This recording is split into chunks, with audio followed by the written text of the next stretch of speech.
Greetings, ladies and gentlemen, and welcome to another Islands of War devlog. If I sound a little bit different, nothing's wrong with me. It's because the microphone I ordered in March has finally arrived, and I'm so happy. Do I sound happy? I don't sound very happy, but I'm excited. It arrived this afternoon. Anyway, let's get on with this devlog. For the past few days, I've really been struggling with making any meaningful changes to the code. Most of my things have just been tweaks, minor balances, changing a couple of features here and there, adding weapons, but there are a lot of big changes that I do need to make, and so I'm going to power through and just start making them. GameMaker Beta is still in beta, so I don't see that coming out for a while, so I'm just going to make as many changes as I can, and we'll see how it goes. The first change I want to make is to the projectiles. Currently, this is how we've got items set up. Let's say we've got this giant box, and this box is an item. Within each item are these things called properties. Properties are things like the mass, or the health, or the rarity, and these properties determine everything about the item. Now, in order to get projectiles working, what we've got projectile properties. So these are things like the damage, velocity, homing, explosion radius, everything to do with explosions.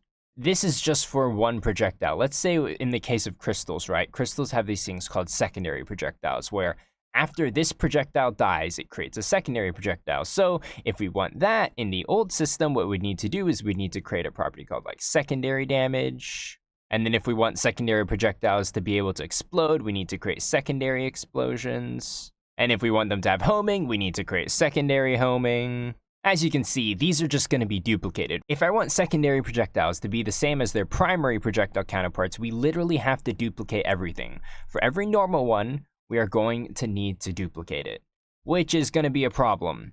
So instead of having to duplicate things over and over again, we're going to be creating a new data structure over here, and I'll draw two of them. These are going to be our projectile data structures. What we can do is we can create one property over here that determines the projectile. And this property is going to refer to this item. And over here, then we can have a velocity, we can have homing, we can have an explosion. Ooh, I can't spell. And what this projectile can also do is this projectile can also refer to another projectile. So then this one can also have velocity, and this one can also have homing, and this one can also have explosions. As you can see, this becomes the primary projectile, and then this becomes the secondary projectile. However, all of these properties are exactly the same. I don't have to duplicate anything. The entire data structure is always going to have a velocity. The entire data structure is always going to have a homing. I don't need to specify like a primary velocity or a secondary velocity or primary homing or secondary homing. It's just velocity, and it's just for the project. So this item is going to be creating this projectile, which once this projectile dies, is going to be creating this projectile. And then if I want to, this projectile, once this projectile dies, I can create another projectile. For obvious reasons, we're never going to allow this secondary projectile to loop back to any previous projectile, because that would just create this cycle of loops where projectiles create another projectile, which creates this projectile, which is just going to hang the game. So we're not going to do that. So this is what I intend to achieve. And it's going to be quite a feat because I don't have any type of system set up for a data structure to contain another data structure. This is going to very much break the game. So let's see how this goes. And a few days later, I have finished all of the data. I have split my item data sheet into projectiles and into items without the projectiles. And I've also gone ahead and made some changes to how some of my properties work. Yes, you heard that right. I have properties for my properties. And all that I've left to do is import them over into the code and then make a bunch of code changes. I think even just to get the game running off the ground, it's going to take some time. Hopefully I'll be able to finish all of these by the end of the week.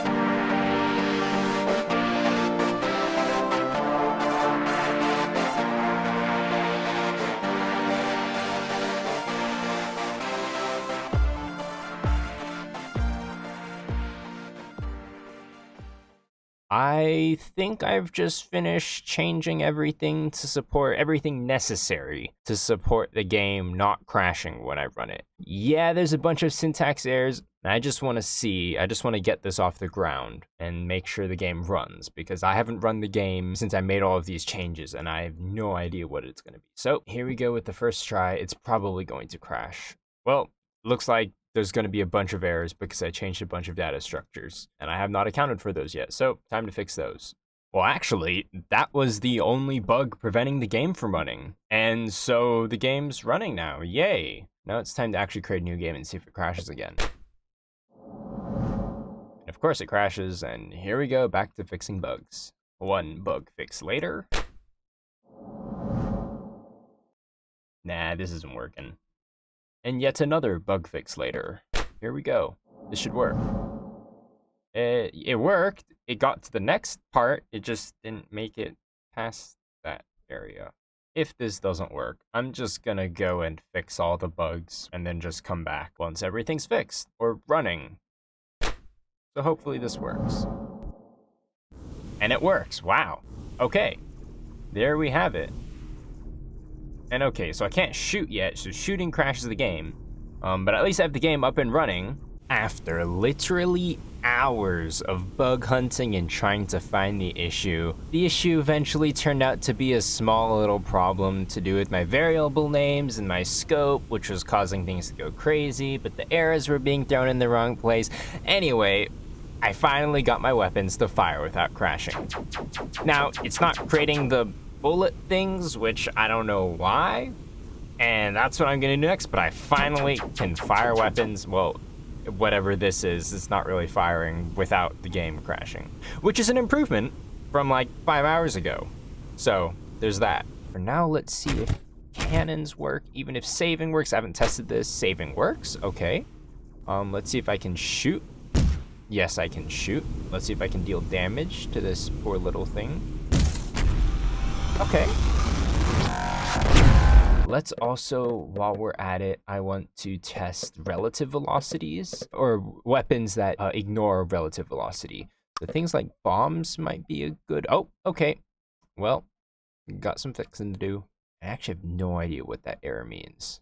So I think I've figured out the source of why all of these bugs are happening, and I think I know how to fix it. So theoretically, it has got to do with data structures and references. So what we've got here is this giant circle is going to be our item. I'm just going to call this item 1 because that's our biggest structure. And within this item, we have projectiles. And this projectile is going to be 2. This is going to be, I'm just going to name it 2 and 3. This is going to be our item. This is our projectile. And this is also a projectile. So this is an item holding a projectile, holding a projectile. And in the memory, what it would look like is we have one spot for memory. We've got a second spot for memory. We also have a third spot for memory. Now the issue arises when I try to duplicate these. So what happens when I'm currently duplicating is what we get is we actually create a new spot in the memory, 4, and this is a duplicated item, right? So we want to duplicate the item. But what happens is the interior contents, the interior maps are still exactly the same. So these ones, instead of being duplicated, they are just being passed by reference. So actually that is still 2 and that is still 3, instead of what you would expect where every single one of these gets duplicated. So what we've got is what happens is this item gets destroyed, right? So we're destroying 1, we're destroying 2, we're destroying 3. 4 still exists, however 2 inside here gets destroyed, and 3 inside here also gets destroyed, leaving us with an item that has a bunch of undefined properties. Now what we need to do instead, and this is going to be the challenge, we are going to need to duplicate everything else on the inside, such that it becomes 4, 5, 6, 2 will then, instead of being 2 over here, this becomes 5, and 3 becomes 6 over here. So these are still the same contents, however, it's a totally new data structure. That way, when I delete this, the contents of 1 and 4, the contents of 2 and 5, the contents of 3 and 6 are the same. However, when I remove 1, 2, and 3, 4, 5, and 6 still exist. And that gives us our item that is still intact, even when the previous data structure was destroyed. That is going to be the challenge that I need to work on, figuring out how to duplicate these data structures inside data structures. It's been a few hours that I've tried to do my item duplication thing, where if items get duplicated, the subsequent projectiles inside them get duplicated, or if a projectile gets duplicated, all the projectiles underneath them get duplicated as well. However, as you're about to see, I've not had any luck, and I'm still working on it. I'm still not quite sure what's going on. There's a lot of reference things that are funky, and I'm just gonna keep working on this. I figured it out. Mostly. Now, I can make a new game, and it'll create all my items and stuff, and that works. However, a new problem arises when I start trying to fire. And I've written in a piece of code that doesn't crash the game when you fire, but you can't fire. I think I know how to solve this problem. However, I think that's all the time that I've got for today. It may not seem like a lot has gotten done, but these projectiles are coming along quite nicely. I think I'm hoping to get them done by the end of next week. There still won't be a tester version because, as you can see, the game's still massively bugged and massively broken. So I'll have a tester version the week after that, and hopefully we can get some cool looking projectiles and some more visible progress for the next devlog. I hope you enjoyed this video. I've been Jwigs, and I will catch you all in the next one. Goodbye. Just to end it off, here's what my microphone looks like. I am open to hearing whatever names you want. So let me know either in Discord or in the comments what you want me to name my microphone, and we'll decide next week.